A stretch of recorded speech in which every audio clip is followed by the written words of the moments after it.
Sexta-feira, quando o sol se despede, é hora de aconchego, de acender as velas, hora de casa cheirosa.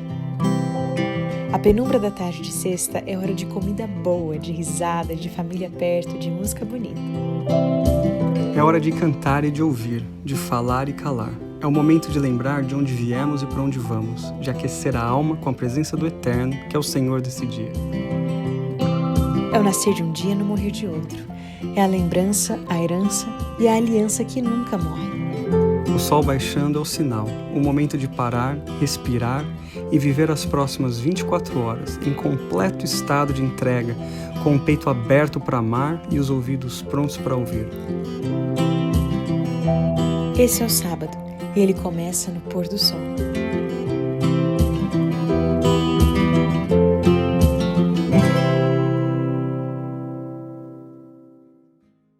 Feliz sábado, bem-vindos a mais um Pôr do Sol. Chegamos à última bem-aventurança, na verdade são os últimos 2 versos das bem-aventuranças e assim é um tema pesado, eu acho. É difícil pra gente como humanos entender, mas é maravilhoso que ele está sendo mencionado aqui nas bem-aventuranças porque abre espaço para uma interpretação de algo que aparentemente é ruim. Mas enfim, a gente vai conversar sobre isso. Bem-vindos, feliz sábado mais uma vez. Se você tá chegando aqui no canal, a gente separa a sexta-feira à noite, que é o começo do sábado, pra conversar sobre assuntos espirituais. E a gente tá terminando de conversar sobre as bem-aventuranças. Então abre sua Bíblia em Mateus capítulo 5, versículos 10 e 11. Vou começar lendo o 10. Bem-aventurados os perseguidos por causa da justiça, pois deles é o reino dos céus. E o versículo 11. Bem-aventurados serão vocês quando por minha causa os insultarem, os perseguirem e levantarem todo tipo de calúnia contra vocês. Alegrem-se e regozijem-se, porque grande é a sua recompensa nos céus, pois da mesma forma perseguiram os profetas que viveram antes de vocês. Eu, quando leio isso, imediatamente me vem à mente os discípulos de Jesus. Que depois de terem vivido todas aquelas experiências em Atos e tudo mais, decidiram entregar a sua vida para espalhar o evangelho que eles conheceram através de Jesus. Porém, quando você lê a história deles, todos eles morreram mortes horrorosas, foram perseguidos, foram presos, foram maltratados, viveram histórias de terror mesmo. E eles estavam assim. É interessante que quando você lê Atos, por exemplo, você lê sobre Paulo, ele, assim, se alegrava quando ele estava sendo maltratado por causa do evangelho. E eu lembro que a primeira vez que eu li isso, eu sublinhei, assim, pensando como que a pessoa consegue sentir isso. Então, aí você vem aqui para as bem-aventuranças, bem-aventurados os perseguidos. Como é que a gente entende isso? A gente só consegue entender, na verdade, essa bem-aventurança de 2 maneiras. A primeira, a gente percebeu que as bem-aventuranças, os segredos para a felicidade que Jesus deu aos seus discípulos daquele momento e os discípulos de hoje, são, na verdade, uma progressão de vida, onde você vai encontrando etapas na vida cristã e você vai se relacionando com Deus, aonde você passa de pobre de espírito, que reconhece a sua necessidade de Deus, a gente estudou sobre isso, aonde você chora pelos seus pecados, pela condição do seu coração, onde você chora pela condição do ser humano, do mundo, dos problemas do mundo. Você vai vendo essa progressão. Essas pessoas que são felizes, aos olhos de Deus, talvez não aos olhos das outras pessoas, mas aos olhos de Deus, elas encontraram uma paz interior e uma felicidade que ela provém do fundo do coração. Elas estão vivendo agora nessa jornada cristã. Esse texto que você acabou de ler, o último texto, as bem-aventuranças terminam aí, na verdade falam assim: você que está vivendo nessa progressão, entendendo a caminhada cristã, lembrem-se, vocês estão agora entrando em um campo de guerra. Somente nós conseguimos entender a palavra de Deus na sua totalidade quando nós entendemos que a palavra de Deus está falando de um grande conflito.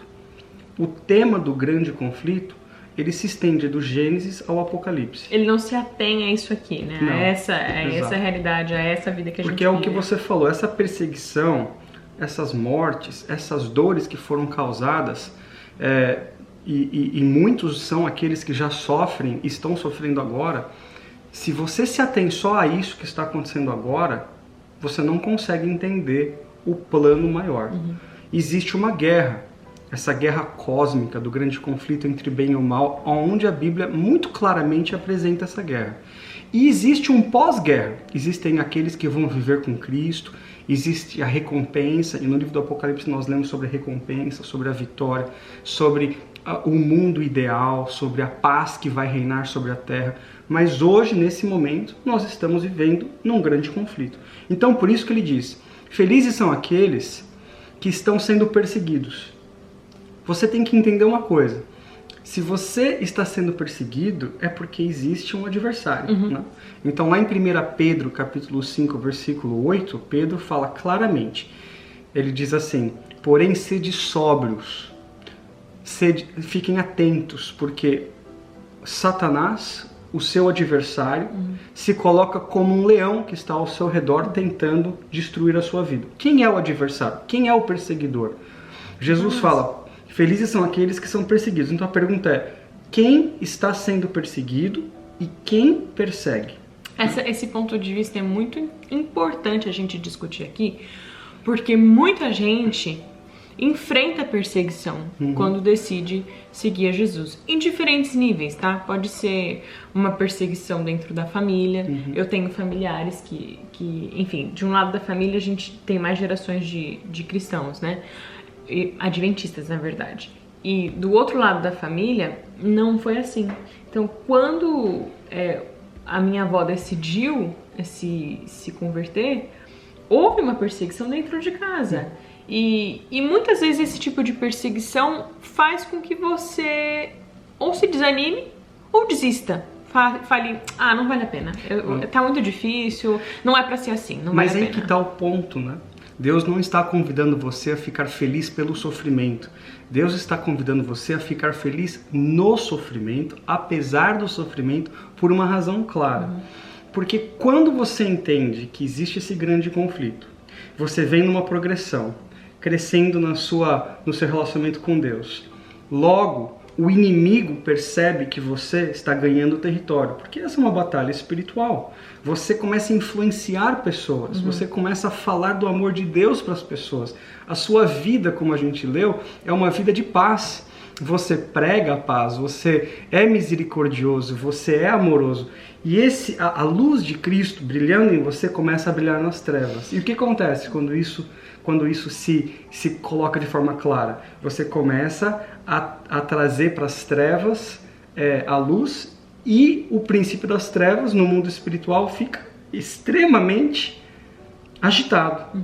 E aí começam então essas perseguições. Então você falou de perseguições no campo do que a gente consegue enxergar, mas existem as perseguições do mundo espiritual. E a gente não pode, de maneira alguma, colocar de lado essa realidade. Né? Essa é uma realidade presente, existe sim uma guerra espiritual, a Bíblia fala dela, e agora falando sobre o que você falou. Efésios capítulo 6 fala que nós não lutamos contra carne ou sangue, mas contra principados e potestades, poderes espirituais, que se usam e se utilizam de pessoas, de situações, para que eu e você, que estamos nessa caminhada de paz e de amor, com o nosso príncipe da paz, Jesus, levando o evangelho da paz, a luz ao mundo, esse adversário, ele se utiliza de pessoas, de situações, de doenças, de medos, circunstâncias, traumas, e ele vem, e ele ataca você. E você pode já ter vivido esses ataques de Satanás. Mas o que você precisa fazer é o seguinte, para hoje e pensa, estou eu crescendo no meu relacionamento com Jesus? Como está sendo o meu relacionamento com Jesus? Se eu estou crescendo no meu relacionamento com Jesus, o apóstolo Paulo fala no livro de 2 Timóteo, capítulo 3, versículo 12, todos aqueles que querem viver uma vida de piedade ou de paz, ou pregando a paz, sofrerão perseguição. A gente precisa lembrar disso. E a perseguição, ela não deve fazer com que a gente desista, na verdade, né? Eu sei porque, enfim, todos nós passamos por isso, é humano a gente ter essa sensação, mas a Bíblia fala, bem-aventurados os perseguidos. No livro de Atos, tem dois textos que eu acho assim que são de uma inspiração imensa e que tem a ver com esse assunto de ser perseguido, né? O primeiro está em Atos, capítulo 7, versículo 59, que é o 59 e 60, na verdade, que é o momento da morte de Estevão. Diz o seguinte: enquanto apedrejavam Estevão, este orava: Senhor Jesus, recebe o meu espírito. Então caiu de joelhos e bradou: Senhor, não os consideres culpados deste pecado. E tendo dito isso, adormeceu, que ainda é mais bonito ainda, porque mostra como a morte é muito menor para quem acredita no que a gente acredita, que, enfim, o Senhor nos salvou e a gente vai viver com Ele para sempre, do que às vezes a gente encara, né? Como a morte sendo o fim, sendo... Enfim, esse é um texto. E o segundo é Atos capítulo 13, versículo... começando no 49. A palavra do Senhor se espalhava por toda a região. Aí, um pouquinho mais pra frente. E provocando perseguição contra Paulo e Barnabé, os expulsaram do seu território. Daí no versículo 52. E os discípulos continuavam cheios de alegria e do Espírito Santo. Então, isso pra mim, quando eu li as bem-aventuranças, eu imediatamente penso nesse contexto aqui. E eu fiquei pensando na minha vida como serva. Será que eu sirvo desse jeito? Será que eu tô pronta para ser perseguida e continuar servindo com alegria? Porque às vezes a gente pode continuar servindo, enfim, fazendo o que a gente sabe fazer, mas sem alegria, com amargura, enfim, com todas essas coisas ruins que a gente carrega. Eu gosto muito disso. E eu acho que a gente precisa também pensar no seguinte, como você está falando, né? Nesses dois casos, né? Estevão, ele ora falando: Senhor, não impute sobre eles o pecado deles. Perdoa o que eles estão fazendo comigo. Estevão conseguiu enxergar nesse grande conflito o verdadeiro adversário. O adversário, exato. Ele era Satanás, que usou de pessoas, de circunstâncias, e ele conseguia amar as pessoas que o perseguiam. Por quê? Porque ele enxergava com os olhos da fé, com os olhos espirituais. Talvez hoje você precise enxergar com os olhos espirituais. Essas pessoas, essas circunstâncias, o que está acontecendo na sua vida, não fique com raiva de pessoas. Não se transforme em perseguidor. Porque, na verdade, você precisa enxergar que a guerra espiritual que acontece ao seu redor, muitas vezes, se utiliza até de pessoas próximas a nós. Exato. E Paulo, como você também citou, e os discípulos que se alegraram, né? Essa alegria, ela vem realmente de Deus. Essa paz que a gente consegue ter somente quando a gente entende que com Cristo nós somos mais do que vencedores em qualquer perseguição. Então, dentro desse contexto inteiro, é possível sim nós encontrarmos a felicidade e a paz. É incrível como esse conceito de perseguição, né, ele vai muito contra a nossa natureza, vai muito contra. E é incrível como todas as bem-aventuranças, elas vão contra o que a gente acredita naturalmente como seres humanos, né? Chorar é uma coisa ruim. Enfim, pobre de espírito, não quero contato. Perseguição, por favor. Assim, então... E Jesus está falando, felizes são esses. Felizes são aqueles que conseguem entender que, por causa de mim, eles terão um lugar seguro no céu. E se você consegue realmente entender quem é o seu adversário, a nossa visão muda. A gente tem essa tendência de reclamar. Reclamar. Pode ser que você nunca tenha visto ou tenha tido contato com alguém que foi apedrejado, que foi perseguido, que foi jogado na prisão, colocado debaixo da terra. Nada disso, isso parece história de livro que a gente lê. O que a gente vive no dia a dia? A gente vive desemprego, a gente vive problema no casamento, a gente vive problema de relacionamento com os filhos, com o patrão, com a sogra, enfim, a gente vive esses são os problemas mais comuns, né? E às vezes as pessoas falam, a gente fala, mas não consigo ter um descanso, tudo dá errado na minha vida, por que não... Às vezes é isso mesmo, porque a gente está sendo perseguido, e Satanás sabe qual é a perseguição que vai te deixar fraco, que vai te deixar desanimado, que vai te fazer questionar, ele sabe. Então ele vai usar esse tipo de perseguição para você. E por que nós somos felizes? Para terminar aqui, porque o que você falou é essencial. A perseguição, a luta, as adversidades nos levam a colocar o joelho no chão. Por que nós somos felizes no meio das adversidades? Não porque a gente se alegra com a dor, é porque a gente se aproxima do coração de Deus. Muitas vezes, na nossa vida, uma das maneiras pedagógicas de Deus de nos ensinar uma lição ou de nos trazer para perto dele é permitir que nós passemos por problemas e por dor. Então, se você está passando por alguma dor, algum tipo de problema, de diversas maneiras, como a Laura descreveu, coloca o seu coração na presença de Jesus, porque você vai ser feliz. Essa perseguição, se ela te levar para perto de Cristo, você vai ser feliz. Mas se você, infelizmente, esmorecer, cansar e se rebelar, aí essa perseguição ela vai ter o fator antagônico. Você vai se sentir mal, para baixo. A perseguição tem que nos levar para Cristo. E não esqueça, todos passamos por essa perseguição. Todos, 100% das pessoas que estão nessa terra passam por problemas, por tribulações, por perseguições.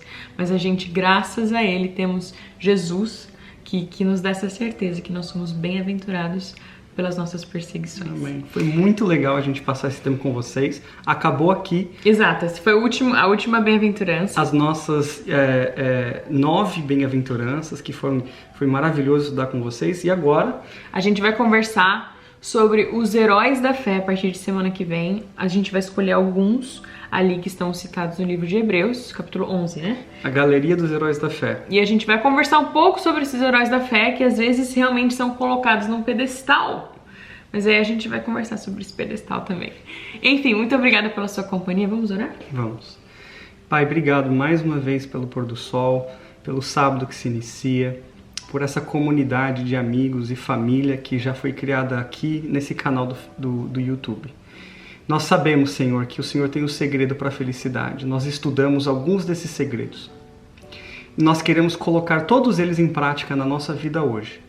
Pedimos que o Senhor nos ensine, acima de tudo, a colocar o nosso coração diante do Senhor. Se existe perseguição ou dor, se alguma coisa está nesse momento afligindo a nossa vida, tirando a nossa paz, que essa perseguição nos leve para perto de Jesus e assim possamos encontrar nele a alegria de viver, ainda que vivendo sobre perseguições, problemas e dificuldades. Abençoe cada uma dessas pessoas.